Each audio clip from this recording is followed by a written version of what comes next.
추석 이후 증시 전망, 이제 시장의 관심이 높아지고 있습니다. 우선 과거 데이터를 보시겠습니다. 2020년부터 지난해까지 추석 연휴 직후 5거래일 동안 코스피는 2번 오르고 3번 내렸습니다. 구체적으로 보면은 2020년과 2024년 각각 3%, 0.8% 정도 오른 모습을 보여줬고요. 2021년에서 2023년 연이어 3년 연속 하락하는 흐름을 보여줬습니다. 단순히 연휴 효과 등 특정 패턴은 없었던 거죠. 대내외 요인만이 증시에 직접적인 영향을 미쳤다는 겁니다. 2020년에는 상반기 코로나19를 겪은 뒤 하반기 경기 회복 기대감이 커지면서 코스피가 급반등하는 모습을 보여줬습니다. 하지만 2021년부터 23년까지는 글로벌 인플레이션과 금리 인상, 지정학적 리스크 탓에 연휴 직후 증시는 부진했습니다.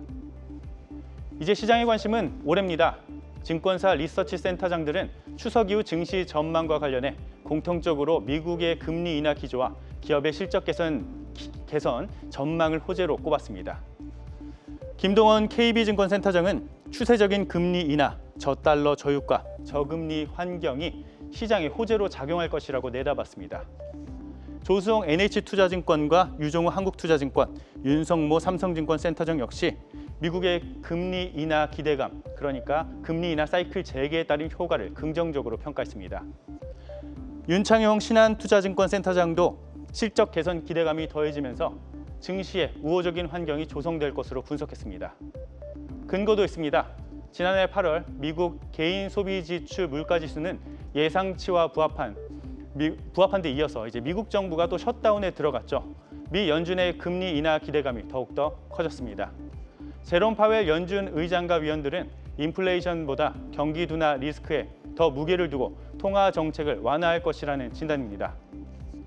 패드워치는 10월 30일 예정된 연준의 금리 발표에서 0.25%포인트 인하할 가능성을 현재 99%로 점치고 있습니다. 다만 그간 급등한 지수에 따른 차익 실현 압력, 한미 무역 투자 협상에 대한 불확실성 등은 시장의 리스크 요인으로 지적됩니다. 또 다른 관전 포인트는 3분기 실적 시즌입니다. 올 3분기 상장사 영업이익 전망치는 71조 8천억 원입니다. 지난해 57조 9천억 원에서 전년 대비 20%가량 증가할 예정입니다. 특히 반도체 업종이 실적 개선을 주도하고 있습니다.